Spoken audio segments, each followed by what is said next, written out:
Hello, Cosplay World back, and these are the Tiny Bees. These are Yuna's guns from Final Fantasy X-2, and I don't make too many guns.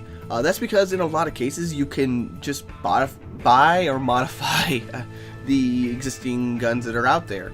The United States has a big fandom of guns in general, so if there's a popular movie or TV show that shows guns, yeah, there's probably a relatively cheap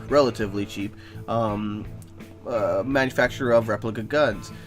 And in a lot of cases, guns are modified from existing models or from, you know, your toys you can pick up. It's surprising how many sci-fi shows or video games will model their stuff off of basically a Nerf gun. So it's not too hard to find out what those base models are and modify them in the same way, or get pretty close. So commissioning guns isn't something I typically do a lot of, because I can go, oh yeah, here it is. This is you know, the Nerf gun, and you just paint it up, and you cut this part off and you add like a panel here, and then you're done. That's as easy to get as it gets. But these are relatively unique. Now, one thing I do so that they're con legal is I have a tip on the front, and there's no hole, there's no barrel, there's no trigger, and typically I won't have a hammer. However, Yuna's guns have a really weird, distinctive hammer thing on the back, so that is noticeable as not real. And the video game angle, it's very video gamey. It's not very realistic. It's very angular, so they don't come off as realistic guns. The base is wood here, in case I missed ranting on that. And then the details are done in plastic because I can work with plastic fairly easily. The wood would require something like a laser engraver or a CNC machine to cut out reasonably quickly. I did cut the first ones out, but that just took a ton of time to do with my traditional like jewelry saw or jigsaw, or sorry, scroll saw and things like that.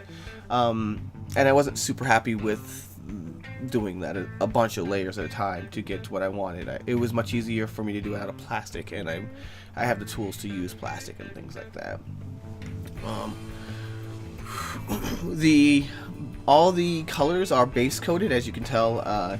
The gun is metallic in nature, so we have a shiny blue, which is got a base coat of blue, and a kind of flat gold, which I use tan as a base coat here, and then a gray is of course for all the silver work there in the piece.